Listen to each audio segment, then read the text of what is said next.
तो हम लोग बात करते हैं कि हम इतना सारा पैसा कमाएँगे, इतनी सारी दौलत होगी हमारे पास कि हमारी लाइफ़ जो है इतनी ज़्यादा अच्छी हो जाएगी। हमारे पास एक बीवी होगी, 2-4 बच्चे होंगे, ठीक है? हमें अपने बाप जैसे, माँ जैसे दिन नहीं देखने पड़ेंगे, जो उन्होंने देखे थे, वो हमें दिन नहीं देखने पड़ेंगे। हम गरीबी भी नहीं जिएँगे, एक आलीशान सा घर होगा, बंगला, पैसा, गाड़ी, शोहरत, सब कुछ, है ना? इसी की कल्पना हम लोग करते हैं और कल्पना ही करते रह जाएँगे। लेकिन जो ये कल्पना है, वो क्या सिर्फ़ आप अपने लिए सोचते हो? आप बोलोगे, "हाँ भाई, बिल्कुल, हम लोग तो अपने लिए सोचते हैं ना कि लोग भी कहते हैं कि जो भी करो, खुद के लिए करो, दूसरों के लिए मत करो, दूसरों को दिखाने से कुछ नहीं होने वाला, जो भी करना है, अपने लिए करना है।" अच्छा, अब अगर यही चीज़ अगर आपके बाप ने सोची होती, तो क्या आज आप होते? आपके बाप ने क्या करा है? आपका बाप जो है, मेरा जो बाप है, वो तो गाँव से आया है और मोस्ट ऑफ द लोगों के बाप जो होंगे वो गाँव से आए होंगे या फिर शहर में रह रहे होंगे, लेकिन वो लोग इतने अमीर नहीं होंगे। अमीर मतलब मिडल क्लास भी नहीं होंगे। मेरे बाप तो भाई साहब नहीं था middle class. Lower middle class, lower से लोअर मिडल क्लास आदमी था मेरा बाप, ठीक है? और देखो, अगर जो भी अमीर लोग देख रहे हैं ना, इस अमीर लोग इस वाली वीडियो को छोड़ के चले जाएँ, फिर से मैं बोल देता हूँ, कोई ज़रूरत नहीं है आप लोगों की देखने की। लेकिन जिन लोगों की हालत मेरी जैसी थी, मेरे पापा जैसी, मैं बस उन लोगों के बारे में बात कर रहा हूँ। मेरे पापा ने भी कभी सोचा होगा कि मैं भी इतना सारा पैसा कमाऊँगा कि जो उनके मम्मी-पापा हैं, जो कि मेरे दादा-दादी हैं, उनके जैसे दिन उनको नहीं देखने पड़ेंगे। मतलब मेरे पापा को, कि जब वो पापा ने सोचा होगा ना कि जब मैं बड़ा हो जाऊँगा, तो मेरी जब बीवी आएगी, मेरे बच्चे होंगे, तो मैं उनको वाले दिन नहीं देखने दूँगा, है ना? उन्होंने भी ये सोचा होगा। वो अपने लिए कुछ करना चाहते थे, लेकिन शादी के आगे कोई किसी की टिक नहीं सकती भाई। उनकी जैसे ही शादी हुई, मतलब मेरी मम्मी से जैसे ही शादी हुई, तो उनके ऊपर फिर ज़िम्मेदारियाँ आ गई। ज़िम्मेदारियाँ आ गई मेरी, उनके बच्चों की ज़िम्मेदारियाँ आ गई और फिर उन्होंने जो अपने लिए सोचा था कि मैं अपने लिए ये वो करूँगा, वो सब कुछ भूल गए और उन्होंने सबसे पहले अपने माइंड में ये ठान लिया कि मेरे को अगर कुछ करना है, तो मेरे को अपने बच्चे के लिए करना है। उन्होंने ये सोचा, ठीक है? आज तक वो यही सोचते हैं कि मैं अगर जो भी कर रहा हूँ, वो बस मैं अपने बच्चे के लिए कर रहा हूँ ताकि मेरे बच्चा एक अच्छी जगह पे सेटल हो जाए। उसको मेरे जैसे दिन ना देखने पड़े, उसको मेरे माँ-बाप जैसे दिन ना देखने पड़े। वो तो अभी जैसे जैसे मेरे की जो दादा-दादी थे, वो बहुत गरीब थे, ठीक है? मेरे पापा जो हुए, थोड़े से मिडल क्लास में पहुँचे। अब मेरे पापा मेरे से एक्सपेक्ट करते हैं, मतलब मेरे पापा चाहते हैं कि मैं अपने पापा से और ज़्यादा बेटर हो जाऊँ, जो कि मैं सच में होना चाहता हूँ। अब आता हूँ मैं। अब मैं भी क्या सोचता हूँ? मैं भी यही सोचता हूँ ना कि यार मैं अपने लिए करूँगा, जो भी करना है मुझको अपने लिए करना है।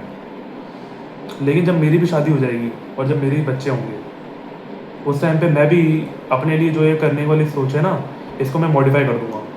और फिर उस टाइम पे मैं किसके लिए सोचूँगा? अपने बच्चों के लिए सोचूँगा कि जो भी करना है, मुझे अपने बच्चों के लिए करना है। अपने बच्चों को एक लाइफ़ अच्छी देनी है। फिर मेरे बच्चे जो होंगे, वो अपने बच्चों के लिए सोचेंगे।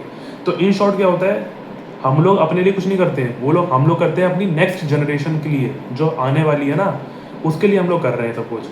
मेरे पापा ने जो करा था, वो मेरे लिए करा था, यानी कि मैं जो अभी आया हूँ, उनकी जो नेक्स्ट जनरेशन है, मेरे लिए करा। और अभी मैं जो करने वाला हूँ और जो कर रहा हूँ मैं अभी, वो मैं अपने लिए नहीं कर रहा हूँ, वो मैं आने वाली जनरेशन के लिए कर रहा हूँ। और जो कि आप सभी लोग बहुत ज़्यादा समझदार हो, हम लोग प्रोक्रिएशन कर रहे हैं, ठीक है? जनरेशन, वंश को आगे बढ़ा रहे हैं, यही तो कर रहे हैं हम लोग। अपने लिए कुछ नहीं कर रहे हम लोग, अपने वंश के लिए कर रहे हैं। तो ये तो पहले बोलना छोड़ दो कि आप अपने लिए कुछ कर रहे हो। You are not doing this for yourself, you are doing this for your kids, for your grandkids, ठीक है? अब मेन मुद्दा जो मैंने टाइटल में लिखा है कि एक अच्छा हस्बैंड बन जाओ, एक अच्छे पति बन जाओ और एक अच्छा मर्द बन जाओ। ये जो फेज़ है ना अभी आपका, आप भी मेरी उम्र में होगे, 19 साल के, 18 साल के, 17, 16, 20, 21, 22, जितने ही साल के होगे, ठीक है? मुझे नहीं पता। लेकिन अभी आपका स्टेज 1 चल रहा है और ये स्टेज 1 है आपका मैन बनने का स्टेज। इसमें आप अपने आप को ढूँढ रहे हो कि आप ऐसा क्या कर सकते हो कि आगे जाके 40-50 साल बाद जाके भी आपको कोई दिक्कत ना आए, आपके पास पैसों की कमी ना हो, आपके बच्चों को दिक्कत ना आए, आपकी बीवी को दिक्कत ना आए, है ना? अगर किसी को ज़रूरत पड़े तो आप उसको पैसे उधार दे सको, ठीक है? एक तरीके से दरिया-दिली आप बोल सकते हो उसको। एक तरीके से आप अच्छे आदमी बनने की कोशिश कर रहे हो और एक अच्छा आदमी बनने के लिए ना बहुत समय लग जाता है, बहुत समय। आपकी पूरी ज़िंदगी निकल जाएगी, तब भी आप शायद अच्छे आदमी नहीं बन सकते, लेकिन आप उस लेवल तक पहुँच सकते हो जहाँ तक आपने कल्पना करी है कि इतना पहुँच जाऊँ तो संतुष्टि मिल जाएगी। हालाँकि इंसान को कभी ज़िंदगी में संतुष्टि नहीं मिलती है, लेकिन उस उस मोमेंट के लिए आप उस संतुष्टि को प्राप्त कर सकते हो, अगर आपके दिमाग में कुछ आपने सेट कर रखा है कि इतना मैंने अगर कर दिया तो हाँ, मैं बन गया एक मर्द, ठीक है? तो वहीं पे आपका स्टेज 1 क्लियर हो चुका है। वैसे तो ये स्टेज 1 बहुत ज़्यादा एक्सटेंड कर सकता हूँ मैं, लेकिन आपके माइंड में स्टेज 1 क्लियर हो चुका है। अब दूसरा स्टेज आता है जब आपकी शादी हो जाएगी। आज जब आपकी शादी हो जाएगी और जब आपके बच्चे होंगे, तब ये दोनों स्टेजेस अनलॉक होंगे, जो कि होगा मैन का हो गया, एक हस्बैंड बनने का स्टेज और एक फादर का स्टेज। हस्बैंड का आप सिंपल समझ रहे हो कि अपने बीवी को उस रिस्पेक्ट से देखो जो आप रिस्पेक्ट अपने माँ बाप को देते थे, अपने कज़न्स को देते थे, अपने रिलेटिव्स को देते थे। हालांकि रिलेटिव्स को आज के टाइम पे हम लोग तो कोई बिल्कुल घंटा उनसे मतलब नहीं है, क्योंकि वो लोग आगे हमारे माँ बाप की कानाफूसी कर देते हैं और फिर बोलते हैं अरे आपका बेटा ये क्यों कर रहा है, ये क्यों नहीं कर रहा। इसलिए रिलेटिव से कोई मतलब नहीं है। आप अपने माँ बाप को जैसे रिस्पेक्ट देते थे, उनके साथ में ज़्यादा प्यार करते थे, वैसे ही प्यार आप अपनी बीवी के ऊपर बरताओ। कुछ नहीं, चलो छोड़ो, ठीक है। तो वही है कि आप अपना प्यार जो है ना वो अपनी बीवी के ऊपर बरताओ, उसकी वो रिस्पेक्ट करो। आप दोनों जो है एक अच्छा डिसीजन ले सको, स्मार्ट डिसीजन ले सको अपने बच्चों के लिए। देन थर्ड इज एक अच्छे फादर अपने बच्चों को, जो आप अभी झेल रहे हो, आपने अपनी लाइफ में झेल चुका हो, ठीक है। आप अपनी लाइफ में बहुत ज़्यादा झेल चुके हो, मैं समझ रहा हूँ, मैं जानता हूँ, मैंने भी झेला है, आप लोगों ने भी झेला अपनी लाइफ में। आपने किसी और तरीके से झेला होगा, मैंने किसी और तरीके से झेला है। मैंने बहुत ज़्यादा मार खाई है अपने माँ बाप से, ठीक है। छोटी छोटी बातों के लिए मैं डांट खाई है, अकेला फील करा है, ठीक है। पैसों की कमी नहीं होती ना, तो फिर जो रोना आता है कि यार मेरे पास पैसे क्यों नहीं है, कुछ कर सकता मैं अपनी लाइफ में अपने माँ बाप के लिए, ठीक है। काश मैं अपने लिए ये खरीद सकता। ये जो जितनी फीलिंग्स है ना, वो सब मैंने भी एक्सपीरियंस करी है, आप लोगों ने भी एक्सपीरियंस करी होगी। और अभी वैसे आगे और भी ज़्यादा चैलेंजेस आने वाले हैं, जब तक आपकी शादी नहीं होती, और जब शादी होगी फिर और ज़्यादा चैलेंजेस आएंगे। लेकिन जो ये चैलेंजेस होंगे वो आप चाहते हो कि अब आपका बच्चा जो है वो फेस ना करे। अब आपकी बेटी हो, बेटा हो, जो भी हो रहा है, जो भी होगी होगा, अच्छी बात है। दोनों ही बहुत ज़्यादा काबिलियत दोनों रखते हैं। अगर बेटा होता है तो वो बहुत ज़्यादा काबिल होगा, अगर बेटी होगी वो बहुत ज़्यादा काबिल होगी, ठीक है। जो उन लोगों को जो भी करना है वो करने दो, लेकिन आपका जो फ़र्ज़ बनता है एज अ फादर वो है उनको ये डायरेक्शन देना। आप मेरे जो बाप था उसने मुझे मुझे थोड़ी बहुत डायरेक्शन दी थी, लेकिन उनमें से मेरे को कोई भी नहीं चली, इसलिए मैंने अपना एक अलग सा डायरेक्शन पकड़ लिया। और फिर आप जब एज अ फादर बन जाओगे तो आप क्या सोचोगे कि मैं अपने बच्चों को मल्टीपल ऑप्शन देता हूँ, ताकि वो रेस्ट्रिक्ट ना रह जाए कि यार पैसों की कमी की वजह से मैं ये नहीं कर पाया या फिर कर पाई, ठीक है। पैसों की वजह से मैं चाहता तो मैं एक अच्छे कॉलेज में जा सकता था, लेकिन मैं पैसों की वजह से मैं उस वाले कॉलेज में नहीं जा पाया जहाँ पे मेरे को जाना था, बाहर नहीं अपने शहर से।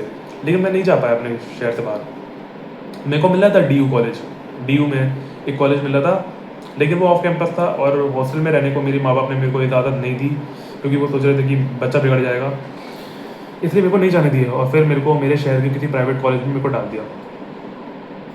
लेकिन जब मेरे बच्चे आ जाएंगे तो मैं नहीं चाहता हूँ कि वो लोग भी यही सेम टू सेम चीज़ें फेस करें जो मैंने फेस करी है, वो अकेलापन, वो गुस्सा, ठीक है, वो एडिक्शन, जो जिन एडिक्शन में मैं फंसा हुआ हूँ ना, या फिर जिन एडिक्शन से मैं बाहर निकलने की कोशिश कर रहा हूँ, गाली गलौज, लड़ाई झगड़ा, मैं नहीं चाहता हूँ कि वो लोग भी ये फेस करें। हालांकि मैं रोक तो नहीं सकता हूँ, लेकिन हालांकि उन लोगों को फेस करना पड़ेगा।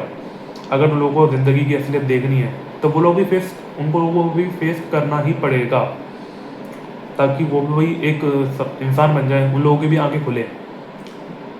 लेकिन एक्सट्रीम वाले नहीं, एक्सट्रीम वाले जो चीज़ें हैं ना, एक्सट्रीम लोनलीनेस, एक्सट्रीम एंगर, ये सब एक्सट्रीम वाली चीज़ें मैं नहीं चाहता हूँ कि वो लोग फेस करें। अकेलापन जो मैंने फेस कर रहा हूँ, मैं चाहता हूँ वो लोग नहीं करें। इसलिए एक अच्छी लाइफ उन लोगों को देनी है, अपने बच्चों को एक अच्छी लाइफ प्रोवाइड करनी है, और उसके लिए आप मेहनत कर रहे हो उनके लिए। आप अपने लिए मेहनत नहीं कर रहे हो, आप अपने फ्यूचर के जो होने वाले फादर है, आपका जो फ्यूचर में होने वाला जो फादर फिगर है, आप एज अ फादर फिगर जब बन जाओगे, आप उस चीज़ के लिए मेहनत कर रहे हो, वो बन रहे हो आप। लेकिन सबसे पहले इन दोनों स्टेजेस को पार करने से पहले आपको मैन का स्टेज पार करना पड़ेगा। अब बस सवाल ये है कि कितने टाइम में हो पाएगा। मुझे शायद लग रहा है कि मुझे तो बहुत टाइम लगेगा, क्योंकि जिस तरीके से मैं अभी मेरी ज़िंदगी चल रही है, अगर मैंने कुछ स्टेप्स नहीं लिए अपनी लाइफ में, पैसा नहीं कमाया, तो उन लोगों को भी वही दिन देखने पड़ जाएंगे जो मैंने देखे हैं। और ये सोच सोच के मुझे बड़ा डर लगता है, बहुत ज़्यादा डर लगता है मुझे, क्योंकि जब जब भी मैं रोया हूँ ना, तब तब मैंने सोचा है कि उन लोगों की ज़िंदगी इतनी बदतर नहीं होने दूंगा, नहीं होने दूंगा इतनी बदतर। अब आप लोग बोल रहे होगे भाई तू बहुत ज़्यादा ओवर थिंक कर रहा है। भाई करनी पड़ती है यार ओवर थिंकिंग एक गुड वाली भी होती है और एक बैड वाली भी होती है। मैं गुड वाली ओवर थिंकिंग कर रहा हूँ, बैड वाली नहीं कर रहा हूँ कि यार मेरे से कुछ नहीं हो पाएगा, मैं निठल्ला हूँ, निकम्मा हूँ, कामचोर हूँ, गधा हूँ एक नंबर का। ये सब मैं ओवर थिंकिंग नहीं कर रहा हूँ, मैं अच्छे लिए कर रहा हूँ, ताकि मेरे को, क्योंकि मैं डायरेक्शन सोच के बैठा हूँ कि मुझे उन लोगों के लिए ये करना है, उन लोगों को ये लाइफ देनी है, इसलिए इसलिए ये ओवर थिंकिंग मेरे से होती है। देखते हैं भाई अब क्या होता है। मैं बस ये चाहता हूँ कि मेरे साथ में जो लोग भी हैं जो ये देखेंगे कभी, वो लोग भी कुछ करें। वैसे मैं जानता हूँ आप लोग भी अपने बच्चों को वो सब सहने नहीं देना चाहते, लेकिन स्टेप्स अगर आज आप नहीं लोगे तो फिर जल्दी लेने पड़ेंगे भाई आपको। आपके बाप ने 18, मेरा बाप जो था 18 साल की उम्र में भाई साहब आर्मी में ज्वाइन कर लिया था उसने 18 साल की उम्र में, मेरे से जल्दी। और मैं अभी 20 साल का होने वाला हूँ, मैं कुछ नहीं कर पाया हूँ, इसलिए मेरे को भी जल्दी करना पड़ेगा और कुछ ऐसा करना पड़ेगा ताकि लॉन्ग टर्म तक मैं टिक पाऊँ इस दुनिया में। That's it. इसलिए एक अच्छे, ये सब आपको चीज़ें बननी है। HFM, sorry MHF, man, husband and father.